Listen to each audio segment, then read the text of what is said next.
And good evening. I should be audible. I have the microphone on a boom, and I think I've solved some of the lighting issue. Although, admittedly, I didn't actually do that. Um, my son and my husband did that because if you look at the ceiling and see that bit of glow up there, yeah, that's the one thing we've gotten done in the office all week. Um, the new ceiling fan and light is now installed. They When we moved in here, the fan that was in here was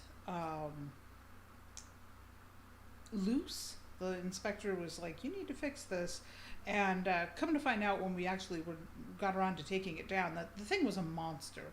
Hey, Don. So I don't know if it's because it's an old school fan, or if it was just absolutely huge for this little room, but the fan that was on the ceiling here hung way too low. And I mean, when even us, and we're not tall people here at this house, but when we're worried about bumping into it, then it's way too low. And it had shifted off and unlocked itself because fans wobble, and this one had, I don't know, it's hard to describe. It was like anchored to the ceiling, and then it had a neck, and then it had a really heavy part that was like ballast for the fan blades. And so it had rocked itself off being anchored to the ceiling. So we knew it had to come down. So I had gone ahead and bought. Oh, and the other thing, the kicker for all of this, is that the fan that was in this room didn't have any lights. It was just a fan. Um, Don, that sounds like fun and also probably difficult on the pocketbook. But so this room had like one ceiling light, which you might be able to see kind of over the top of my head. It's over where Sanford's desk is now. There were no other lights in this room.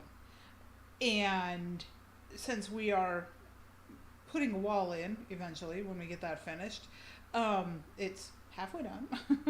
um, I knew that we were going to need more light in this room. So when I bought the fan, I got one that was not a flush mount with the ceiling, but I think what they call low profile. Ouch, RK. I hope that leg is getting better. I want to be able to come see you in a few weeks. So the fan is low profile. It's intended for a small room because this is one. And I don't need a super powered fan in here. I'm not huge on having that much air blowing on me. For one thing, it makes my hair wave and touch me, and then I'm like, eh. But okay, so the fan in here was all wrong, and I got a nice little fan that has lights. It can have, so we have light, and I have the light from the window to my side, and I also have the light from above, but no more halo light behind me. So, I am moving towards having a more professional setup. Eventually, we will get the rest of the work done here in the office. My son intended to get work done in here, but we've had a couple of interesting days. Um, One is that he's been helping a friend. They needed help with putting a new shed up, and then they needed help with tearing an old shed down. So about half of the old shed is in my truck pickup bed at the moment, which is lovely because I had other things I wanted to do with the truck this weekend. But because of the rain all day today, we didn't make it to the dump. Yeah, it's juggling. It's all about juggling. And because of the rain, I mean, so the rain was a mixed blessing. It got so that he couldn't finish up with the shed job. He'll have to do that on Monday since he's busy this weekend. And it meant that my soil here is finally soft enough that I realized I could actually do some gardening. Ben, it was right next to the old new shed. Probably not a good idea to blow it up. Hi, Alan. Glad to see you here. Um, Rain is good. Rain is nice. Um, but yeah, so I finally realized that I could do some gardening, but I lacked something. See, when we settled down in Ohio, I had intended to stay in that house for some time. and I had a hodgepodge of garden tools. I had picked some up at yard sales. I hadn't moved any yard tools down with me from New Hampshire, and my beloved husband doesn't garden. Period. Full stop. So I got here to Texas, and all of the gardening tools got left in Ohio. It wasn't done on purpose. They got overlooked in packing. I was busy. Nobody else thought about them because I'm the family gardener. And so all the nice shovels that I had been, and other tools I had been slowly investing in getting nice ones, got left behind in Ohio.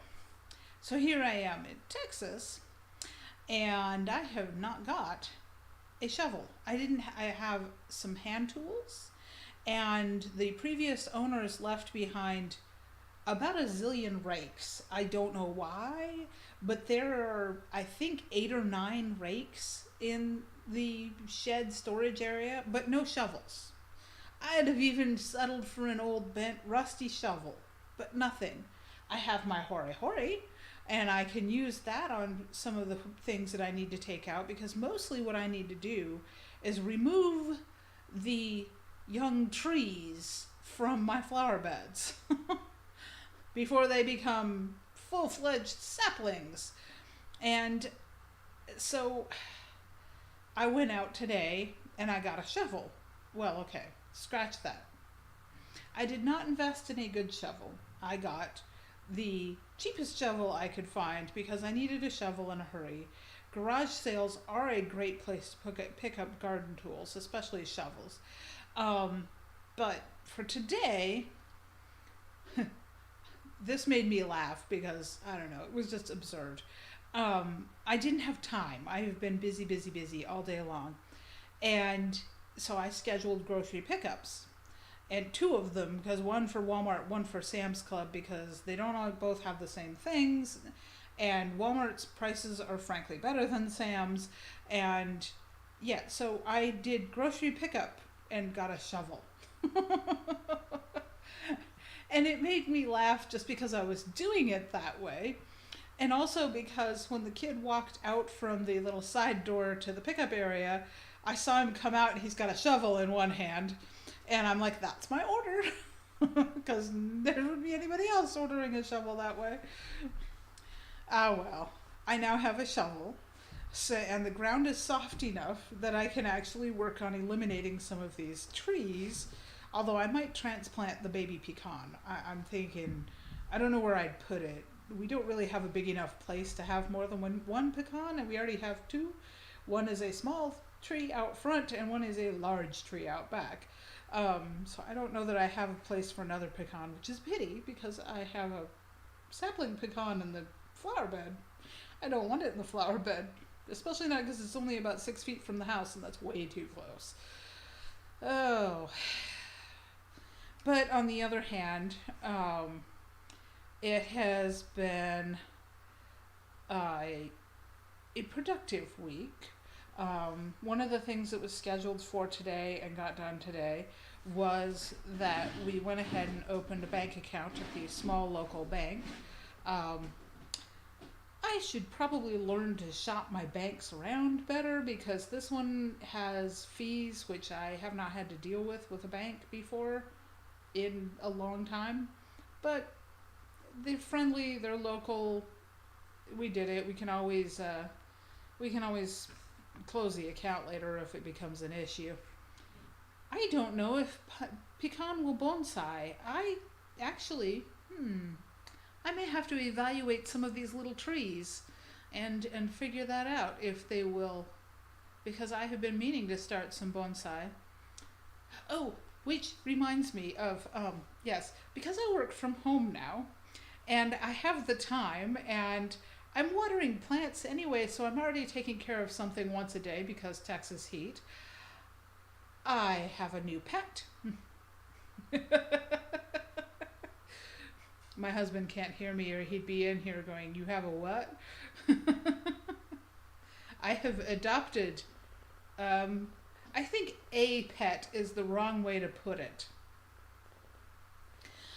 No, what I have is probably several thousand pets.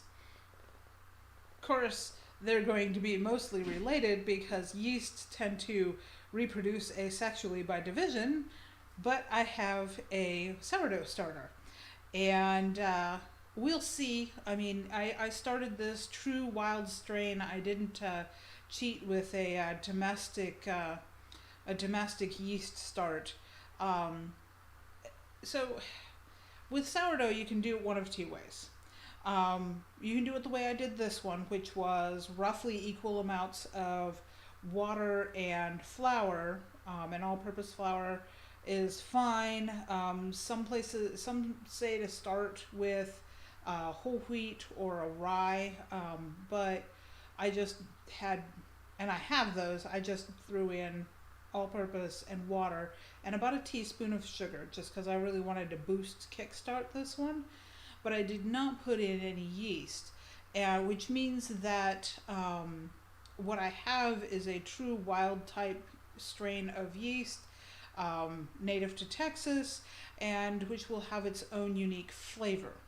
And that's the part that can be a little tricky. And while a lot of people will start their sourdough with about a teaspoon of just your regular dehydrated yeast that you get in the bag, and that's the way I've done it often enough in the past, because that's much more reliable. You know what you've got. You know your strain is going to have a good flavor. It's a very quick way to start. Starting the way I did is not always a fast way. It's been warm enough. I thought it would probably work well, and I started it on Wednesday, and I'm already having good bubbles, and it's doing really well, which is good because I plan to use it tomorrow to make a loaf of fatira bread with it.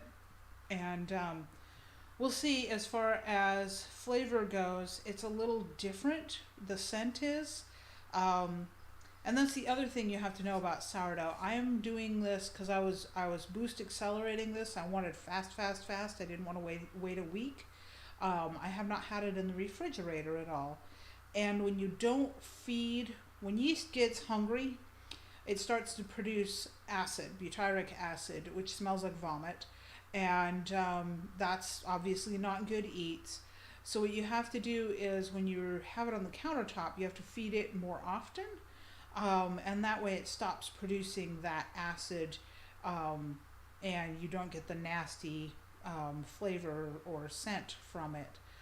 So I had a little bit of that this morning. Letting it go overnight. It needed to be fed. After feeding, it smells much better, and I should be okay. And the other thing is, I mean, if I wind up deciding that I don't like the flavor of this yeast strain, I can toss it and start it over again. It's fairly simple and cheap to do. And I can always cheat with the fatira and not make it sourdough. I'm not going to tomorrow. Hopefully it'll turn out okay. If my starter is stinky, then I'll toss it, but I don't think so. I think it'll be okay. It just needs to be fed. I will feed it tonight before I go to bed. But really, sourdough starter is like a pet. You feed it, you clean it, you take care of it, you pamper it, you keep it at just the right temperature. After I have done this bread tomorrow, I plan to put the starter in the fridge, and at that point I only have to feed it every so often. It doesn't need to be an every single day feeding once it's refrigerated. It can be as much as once a week if you have it in the refrigerator. I do have to watch the fridge because our fridge runs really cold in the back of it, so it will freeze back there, and that's not good for a starter. Yes, it's a little bit like an edible Tamagotchi. Tagamochi? I thought it was Tamagotchi. I could be wrong. It's been a long time. Sourdough starter does indeed never bleed. That is the benefit to having a microorganism. Because yes, dogs, cats, they bleed, and also they yip when you put them outside and they want in at absolutely the worst moments. Or in the case of the cat, suddenly develop a tendency to jump up on the table and walk across it. I don't know why she's picked that up now. Alan, it's been a long time. I remember the little robot buddies, but I don't even. I don't think I had one until I was in my 20s, and they were kind of old fashioned even then. Yes, the starter is probably going to live in the fridge door. That's the best place for it to not risk freezing it to death. Although my son was amused because evidently, if you put a water bottle in just the right place in this refrigerator, when you pull it out, shake it, it will automatically freeze, which is kind of fun because it's right at that point. Aha, I thought it was a gotcha in there. Memories of long, long time ago, yes. So, I mean, I don't know when they were around, but I graduated high school in 1995. So, yeah. Oh, no, I've kind of had gardens on the brain. I have a little tiny garden going here, and we have one itty bitty little tomato set on, and I'm kind of watching it to see if, well, it gets any bigger and if we can actually nurture it to the point where we can harvest it. And the cucumbers all got eaten by something, probably a rabbit, maybe a squirrel. I realized that there were rabbits in neighbors' yards. I haven't seen them in ours, but yeah, something ate them anyway. I will do that, Don. He may have actually already done that because he does know about it. Uh, what my plan is in the long term is to build some raised beds and have a raised bed garden alongside one side of the driveway. There's a good spot for it there. And at that point, with what I'm looking at putting the garden beds in, which are actually stock tanks, long, narrow stock tanks, the rabbits won't be able to get to them anymore. But until then, which would be this year when everything's in pots, I am at the mercy of the small nibbling creatures, so I will just have to deal with it. Um, the other thing, too, is that I have got these shrubs that I want to pull out and replace, and I've got to figure out what to replace them with. I would prefer to go with more like Texas natives, and I'm kind of looking into what I can and can't grow here. I would love to have some berries, but I'm not sure I can grow blueberries here. And I think I can grow blackberries here, but again, not sure. So I'm going to have to do a bunch of research and probably talk to local gardeners. I joined a gardening group. That's how I found out I can actually still plant things at this season. But we're looking at warmer weather things. Okra, which nobody here will eat, so I'm not going to plant it. Tomatoes, which I've got some, and peppers. What I'd like to be able to grow, but I would probably have to start it from seed at this point, are melons or zucchinis, and I'm gonna have to figure out if I can outwit the rabbit if I want to grow those. So we'll see. I have a shovel now, so I can do what I want to. I'm not sure if digging in the ground, trying to plant things in the ground here is going to work for me. I do have chicken wire, so I can cage off stuff.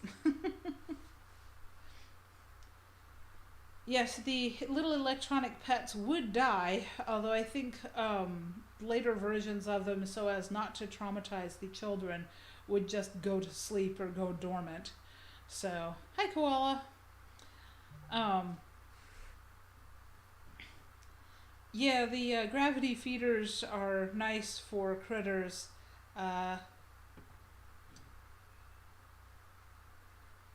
Yes, wild berry vines, so probably blackberries then. Yeah, taking a pill every day doesn't work for me either, but oh, you're late as well. Ah, I wonder why you both would be late. I'm not even gonna speculate. I'm just gonna giggle. Um, the toad came into the topic because the shed that my son has been helping to tear down and dispose of is located in a friend's backyard, and the one of the friends has a little garden set up back there. Well, in the course of him tearing down the shed, I started to get pictures from him in the house picture Discord channel that he set up so he could share with his grandma, who I haven't seen on here yet. I tried to remind her that I was running this, but oh well. So the first of the pictures that came in from the child was of him looking inordinately pleased with himself and an axe embedded in the wall behind him, because he took my axe with him to help with tearing down the shed. But the second of the pictures that I got was of a rather decent sized toad sitting on the edge of the stoop of the shed. And he told me that it didn't want him anywhere near it, so it took off, and he only got 2 pictures, but one of them was fairly close. So we were able to tell our friend that she has a guardian for her garden, and that she is going to have some built-in pest control. And really, that's why you don't want to do anything that would harm your toads in your garden. Toads are, well, of course not. Kermit's a frog. Toads are only distantly related to frogs. Right. No, toads in the garden are great because they eat all kinds of the ground-bound pests. Snakes are another thing that are not a bad thing to have in the garden, although obviously you don't want the kind of snakes that can hurt the gardener, but you do want snakes because the little ones will definitely take care of some of your pests and whatnot that are in the garden. And I mean, it's like me and the rabbits. I'll also have issues with squash borers, and I don't know if there's slugs. I haven't seen any slugs, but then again, I haven't yet had the opportunity to go roll over logs and turn up rocks and check out what I find underneath of them. This being Texas, I might find things I don't necessarily want to uncover, so I will be cautious when I do that. So, yes, toads are carnivorous. And they're not strictly insectivores. They will eat mice or whatever they can catch. Just as like snakes, and they're hunters.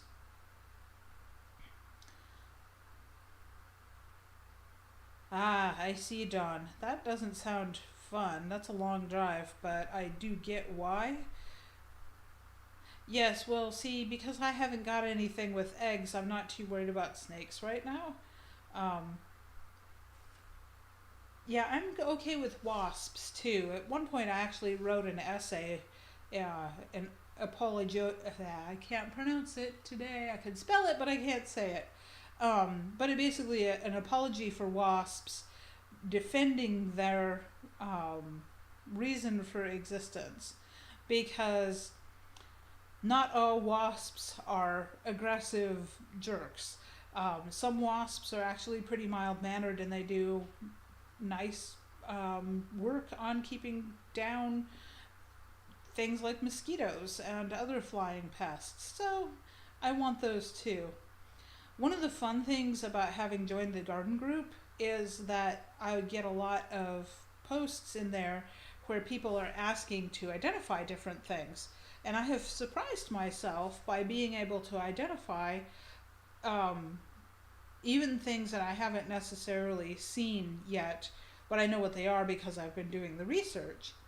So someone the other day posted a picture of an immature assassin bug. And immature assassin bugs look funny. They're kind of neon colors with little black or red spikes off of their bodies. So they don't look like a bug, and they definitely don't look like their adult form. So it was kind of fun to be able to go, oh, I know what he is, and he's a good bug. You want to leave him. And the poster, whose name I couldn't parse whether they were male or female, so, But they came back a few minutes later with, yes, they are, and they had gotten a picture of the assassin bug eating a fly. So it's kind of cool to get to help figure out what that was and then get to see it in action, because there are definitely good bugs in the garden. Not all of them are bad bugs. Well, the tarantula hawk wasps are actually kind of cool. I haven't seen the tarantula hawks. I've definitely seen spider hunters, and they are awesome to watch them hunt. Uh, it's kind of spectacular to see them hunt and how they do their thing. And then I have actually seen two. Sorry, I've seen two with prey taking it home to set up housekeeping for their babies with it. One of those was in New Hampshire and one was in Ohio.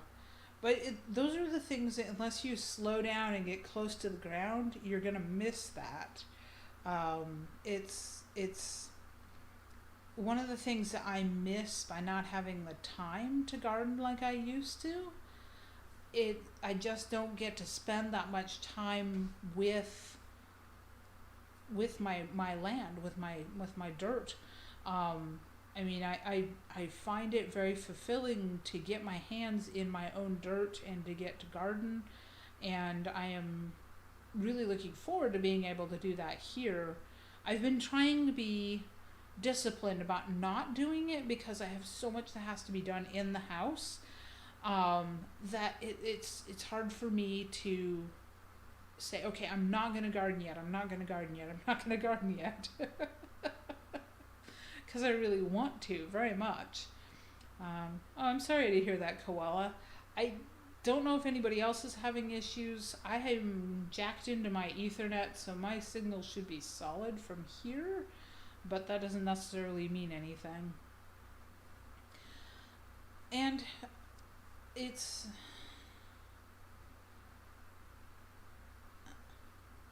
Ooh, okay. I will try not to irritate the tarantula hawks. I have never gotten close enough to one to make it irritated enough to sting me. Okay, good to hear. True, yeah, storms are... all bets are off with the storm. This morning, I'm sitting here at the desk, roughly where I am right now, and all of a sudden the light changed. And so I have been sitting here in the dark because with the computer monitors, I don't necessarily need the overhead light. But the window went from it's dark outside to all of a sudden sunrise. And it was a really interesting sunrise because didn't realize it at the time, but the storm was just about on top of us. And so it went like this really bright pink and then pinky orange. And I'm just sitting here and looking out the window because it's beautiful. And now it's blue sky out there, which is the first time I've seen the sky all day. I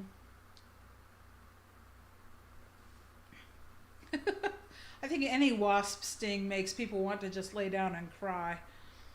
But it was just beautiful, beautiful sunrise. And I watched it for a couple of minutes and then I went back to work. And then, I don't know, probably a half an hour later, all of a sudden there's thunder. And I look out there and it's completely overcast.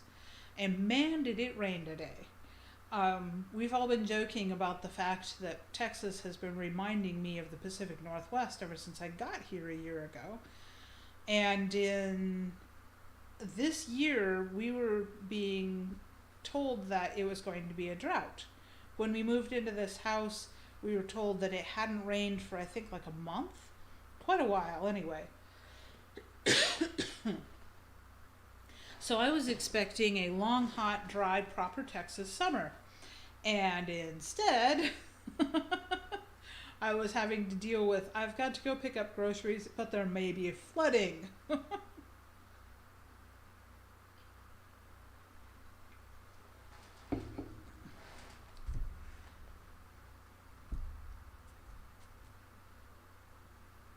Oh, their sting is rated number 2 worst in the world, the tarantula hawks, after the bullet ant because the pain lasts longer.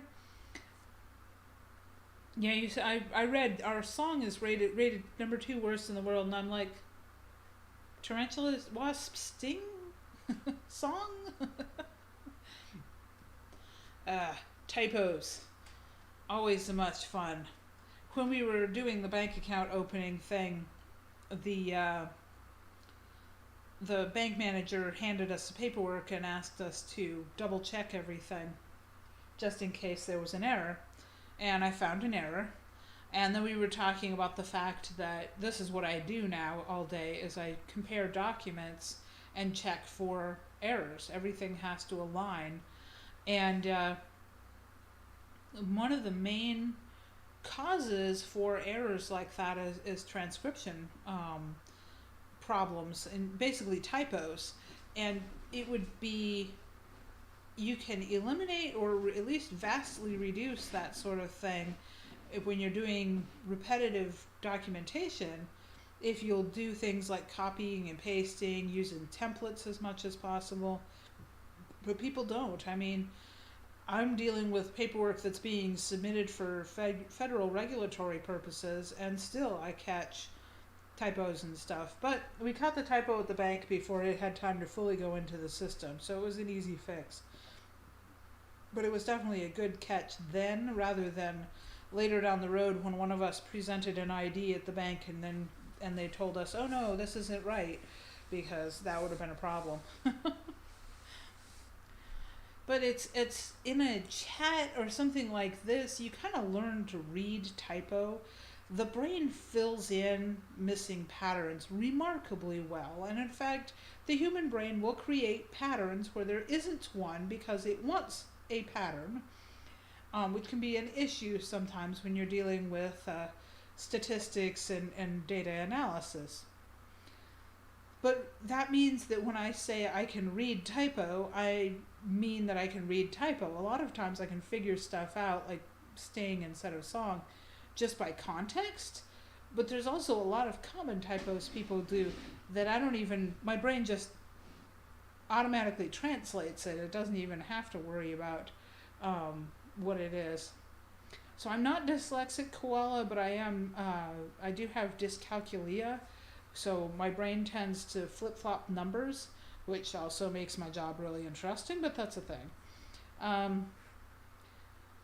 Yeah, Don, that will lead to transcription errors. It really will. Yep. Right, and then LeetSpeak is the other one that I've seen used as an example of how your brain can set up and read stuff like that.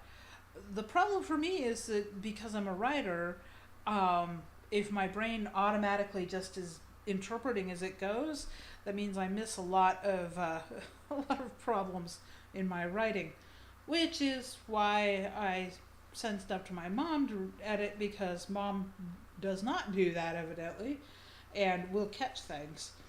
The other things I've done in the past when I was trying to proofread something like a paper for school and I wasn't going to hire an editor to do it, is to read it either upside down or backwards, start at the last sentence and read through backwards, because that makes my brain slow down and be hunting for patterns enough in the sentences that it stops seeing the word the wrong way.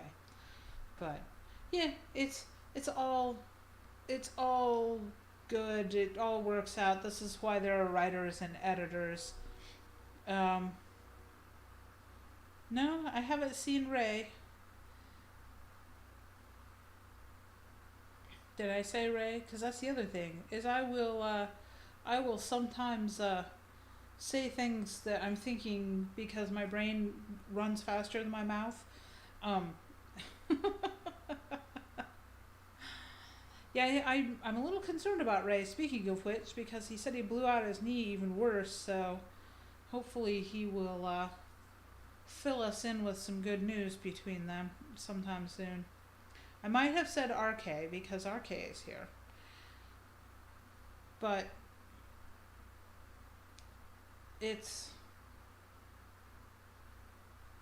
I did write a little bit this week, speaking of editing, and my brain pops off onto different topics.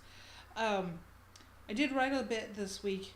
I'm going to try and write more, obviously, but I'm still struggling with getting back into writing. And last Saturday was talking to a friend of mine about this, a couple of friends actually, and I was describing what I do now, and he said, "Oh, that's why, because what you're doing right now is all editing brain. Um, so it's not writing brain, even though my job title is technical writer. What I'm doing is more editing and collating data and doing a lot of double checking. Um, Koala, you can't get more water?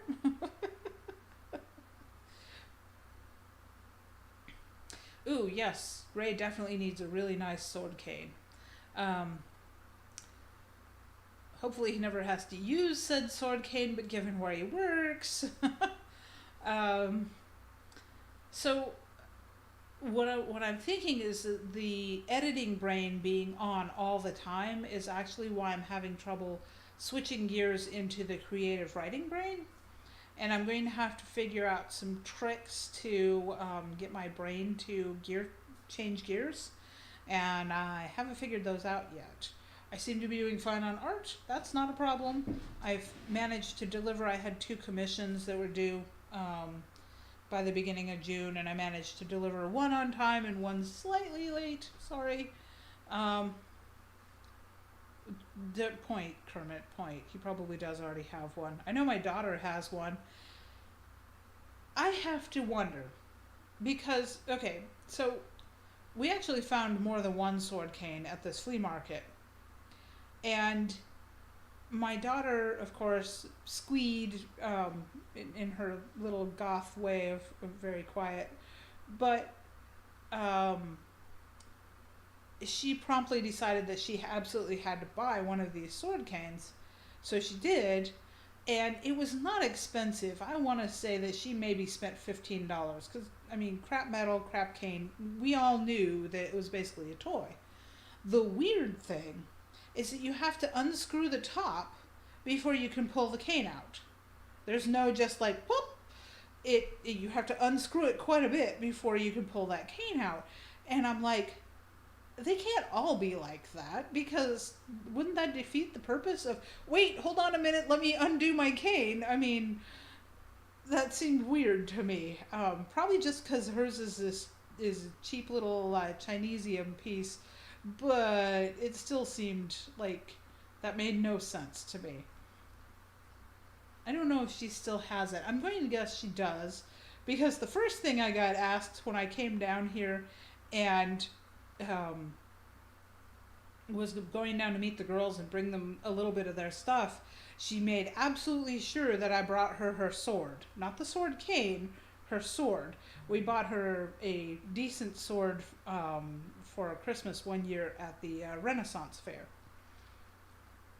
See, I thought the good ones had to have some way of coming apart quickly, because that one just was kind of bending my brain as far as how is this useful.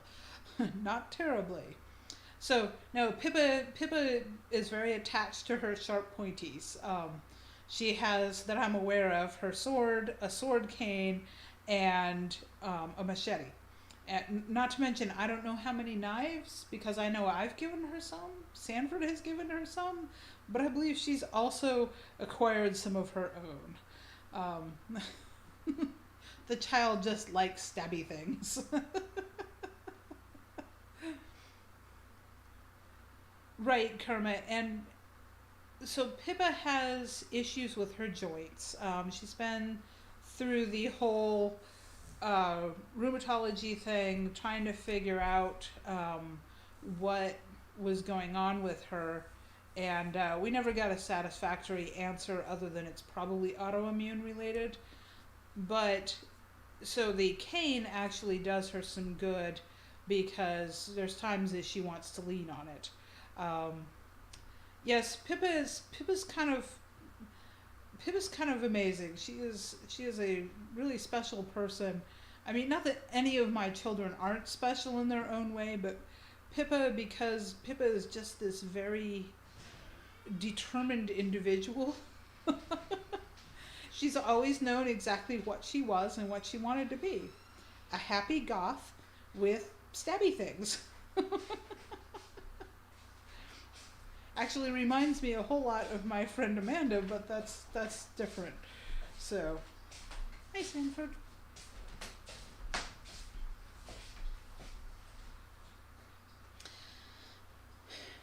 Yes, Pippa's also the child that, even though Sanford had not spent any time with her until after she was about 10 years old, we refer to Pippa as his daughter of spirit because she has a lot of the same outlooks on life, and there's even some weird little mannerisms that the two of them share. It's kind of spooky sometimes because they like a lot of the same things and don't like a lot of the same things.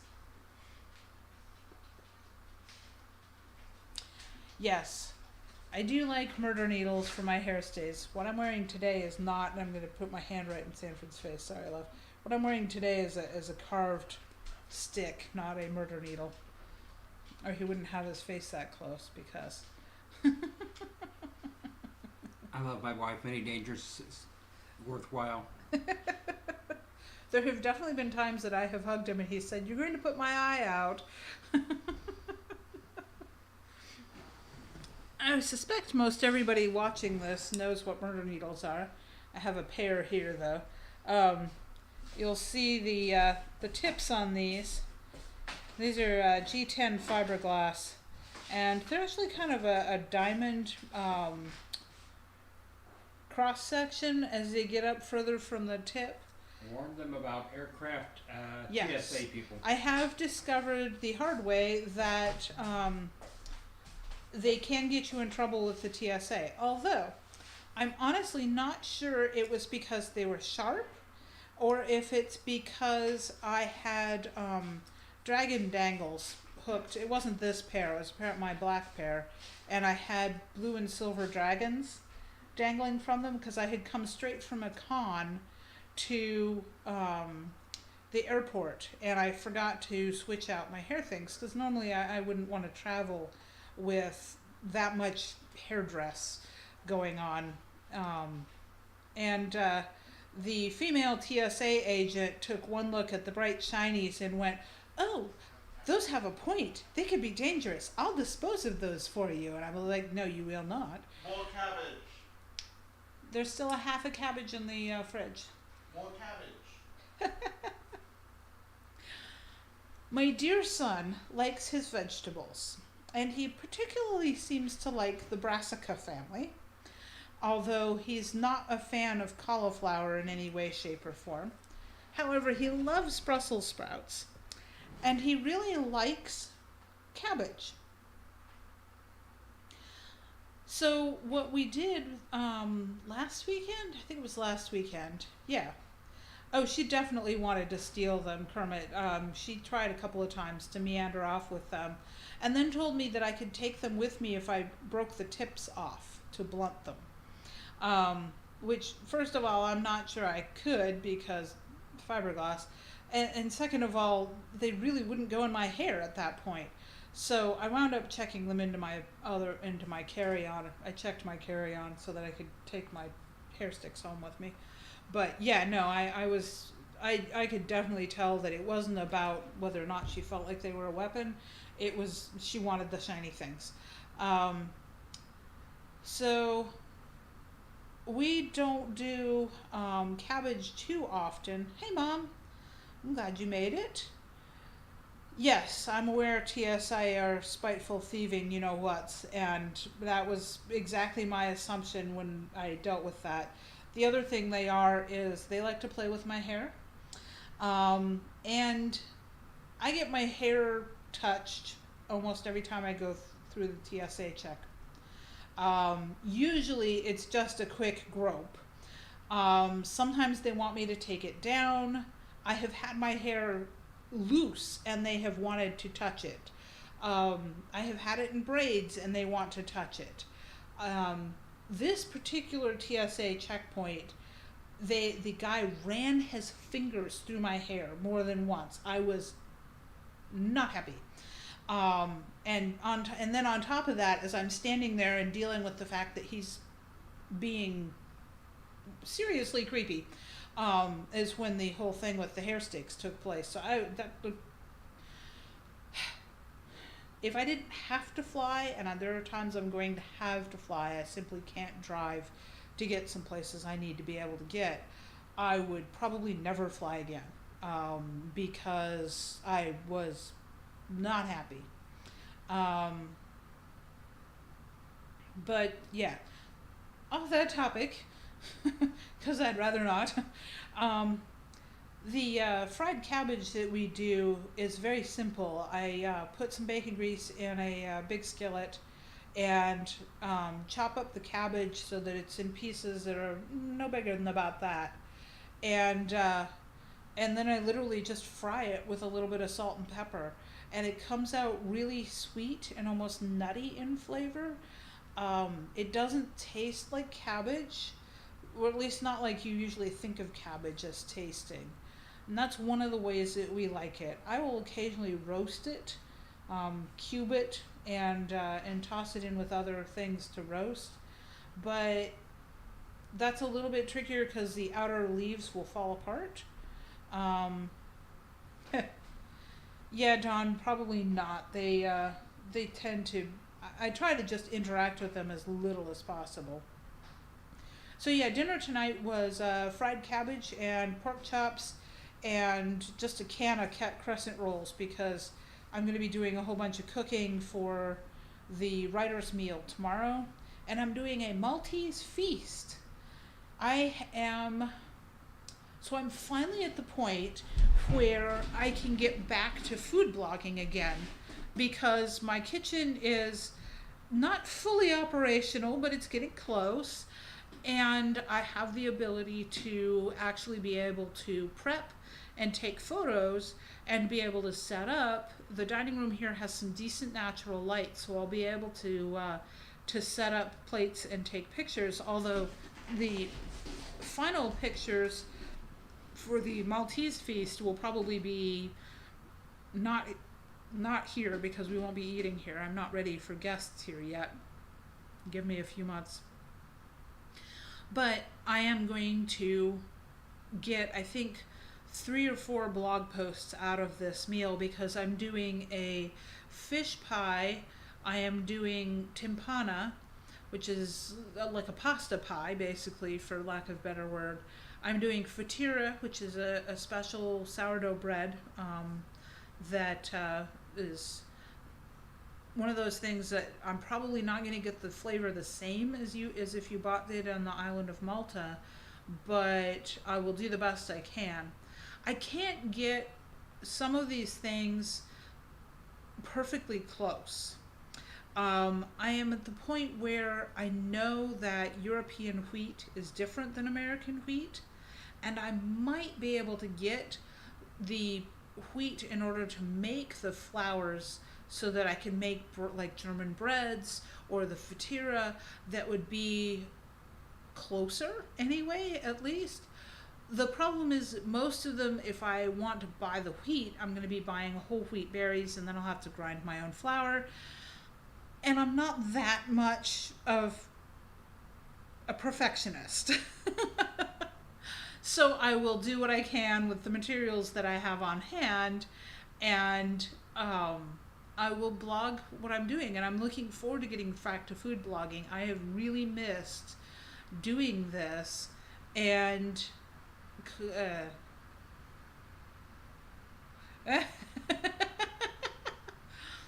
the microwave here does not make the lights dim, but I have a small microwave right now, so that might be why. No, actually what it is, I packed my Instant Pot carefully because it's an important piece of equipment around here, especially if I'm going to be doing boiled eggs. I cannot find my Instant Pot. I can't find the box that it's in. I don't know where it got put. It's making me a little crazy. I do have my KitchenAid, my stand mixer now, but I can use it. It's too tall to go under the cupboards. The cupboards here are so close to the counter. I know what I'm going to do with it in the long run, but it requires one thing to be here that's not here and another thing to move that I'm not ready to move yet. And give me a few months. I'll get there. One of these days, one of these Fridays, maybe next week, maybe the week after, I will do a video tour and walk around the house and talk about different things. Arcade, that is tempting. I do have a slow cooker, which fulfills some of the role of the Instant Pot, but not as much. No, so the feast will be the fish pie, lampuki al torta, torta tal lampuki, depending on how you see it written. And then I will do a timpana, and I'm doing fatira, and I might do some pastizzi, which are little appetizer things, but that'll depend on how much puff pastry I have, because I'm cheating. I am not going to make my own short crust. I bought puff pastry and I will use that because I am being ambitious as it is. Ben, is your answer to everything tannerite? I mean, yes, maybe small tannerite, but that would make a hole in the side of my house and not that much home renovation right now. Nope, not ready for that.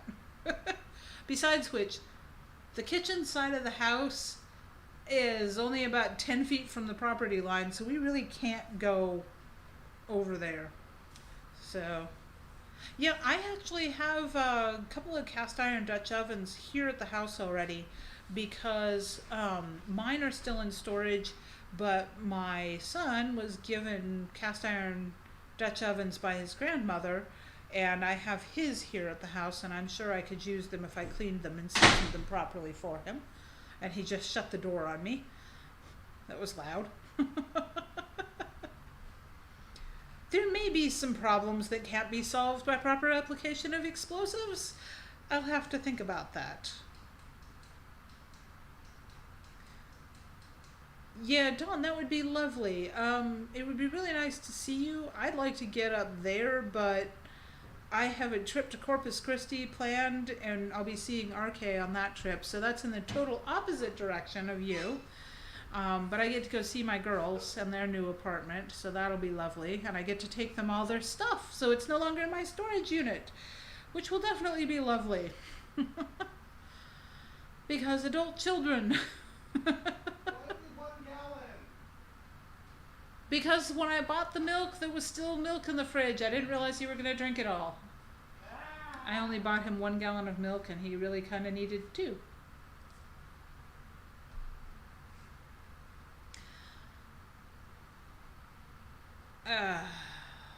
I just got a message saying that if I want to come look at the China hutch that I was trying to buy, I can come do that this evening, which means I'm going to have to clean out the truck, which is going to be... So this is why I wanted my truck for the weekend, because I've got stuff I need to move, but I'm glad we had the rain, but it did cause some cascading issues. Oh yeah, no, the crew definitely wants to see you, Dawn. This is about far more than just me. And it's definitely, and the only thing you want to, what did you say?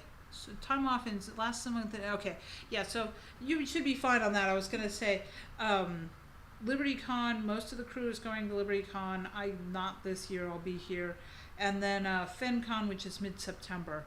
I don't know who will be up here, but I am going to FenCon with my son, and abandoning my husband to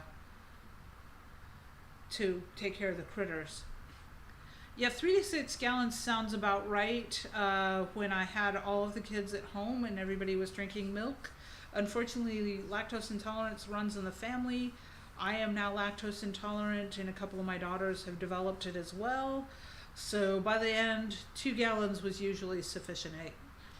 So, and the kid, well, he goes through a lot of milk. So, but I will have to just pick him up another gallon. It's not like I'm that far from a grocery store here. I mean, it's a little further than it was when we were in the city, but it's closer than a lot of the places I've lived in my life to be able to run to the grocery. So I do not know what the count is at FinCon, and it looks like Todd's not on here this evening, so he might be the one. If you know Todd Caldwell, to you can always ask him. He may know. I don't know. I know that I'll be there, and a fair amount of the North Texas Troublemakers will be there. I don't know that Peter Grant will come down. I believe Dorothy Grant is planning to be down there for just Saturday. Don, I feel that it's really hard to plan ahead when you have limited funds and unexpected expenses. I am there now. I am dealing with juggling, making sure that ends meet until we get past having the apartment and the mortgage at the same time, which should be ending this month. So that's not a huge thing, but I get the whole squeaky belt, tighten your strings for a while, and yeah, it'll be good. And we've been doing a lot of sweat equity in this house, so we may get to a point in a few years where, well, depending on what the housing bubble does, because if it pops, then it won't matter. And actually, at that point, I will be very grateful that we chose to take a modest mortgage out rather than a significant mortgage.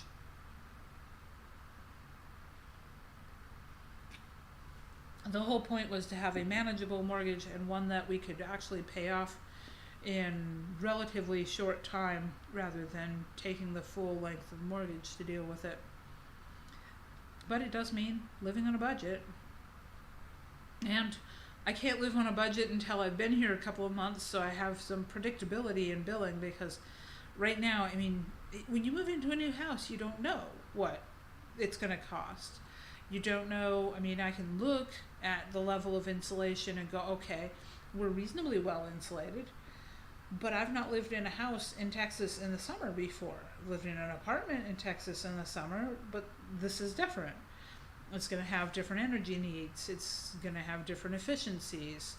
And I know that I want to get a maintenance guy in to take a look at the HVAC, but we'll probably time that, because the AC is working fine, so we'll probably time that closer to fall to make sure that the heater is going to work as well.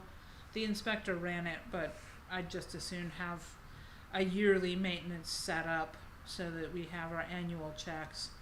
I have learned the hard way that those are important to do, so you have your preventative maintenance rather than it becoming a big, nasty, ugly problem. Yes, we do have an attic fan. Is Bert finally getting to the point where he can have the big snip and it won't hinder him? That's good.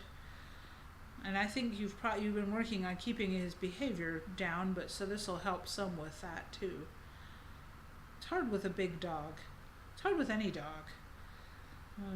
It's one of the reasons that we occasionally talk about a puppy when we lose our girl, but we'd like to be able to travel, which is also why I don't want chickens.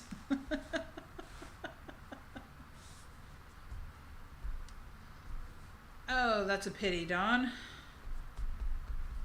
Yeah, and some places I've been, there was more than one annual spay-neuter, but if you're in a rural area, you probably don't get much in the way of a choice. And I will say that a neuter is generally less expensive than a spay, because a spay is more invasive and surgery. I'm remembering when we lived in Alaska, we had a border collie, technically my sister's dog. And when it was time for her to be spayed, the vet was only in town every so often because we lived way the heck out in the middle of nowhere. So my dad went to go pick her up after spaying because they kept her overnight for observation. And the car wouldn't start. It was cold. So Dad hiked into town with a sled 5 miles and came back with the border collie in the sled right after her spay. And the hardest part of that was trying to keep, because once he'd gotten her part of the way out of town. The anesthetic pretty much had worn off, and she did not want to be pulled in the sled. She wanted to be walking along with him. Um, oh, she was a good dog. She was a good dog. We've had a lot of good dogs over the years. And when we lose this one, and we know we will, I mean, she's doing well right now, but she's 11 and she's on the borderline of large dog, so we think a couple more years is probably about all we'll have with her. And we will miss her a lot, but it's that time in our lives when we're kind of in between we need the companionship. Right, no, I did not specify, indeed. It was January, which is why the car wouldn't start, and it was 50 below zero, which is why the car wouldn't start. So Dad bundled up and went in to get the dog. Because my dad is... I'm not going to say Dad is crazy, but Dad is crazy. Dad's also in Portugal right now, so he can't naysay me. He's off on a cruise.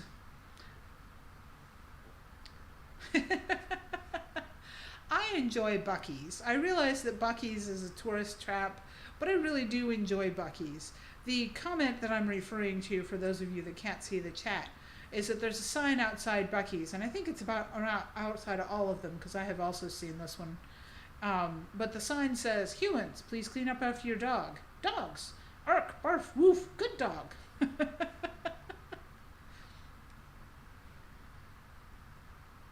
Ben, that's good. I'm not sure I would trust the batteries in folding solar panels to last forever, but I do know that they're really useful to have along for things like camping or any kind of travel where you might not have reliable electric.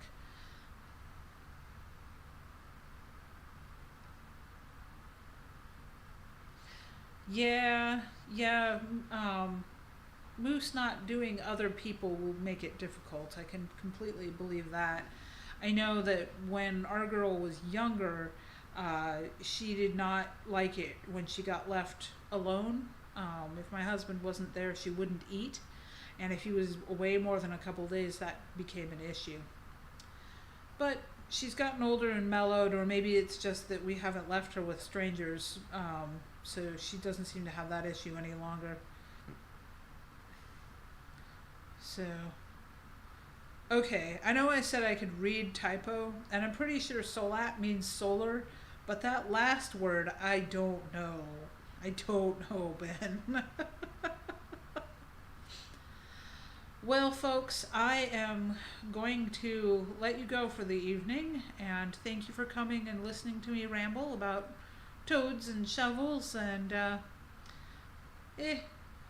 next week should be more progress. Maybe there'll be more writing to talk about. I'd like to get to the point where I'm actually working on a novel again, but in the meantime, I will talk to you again next week.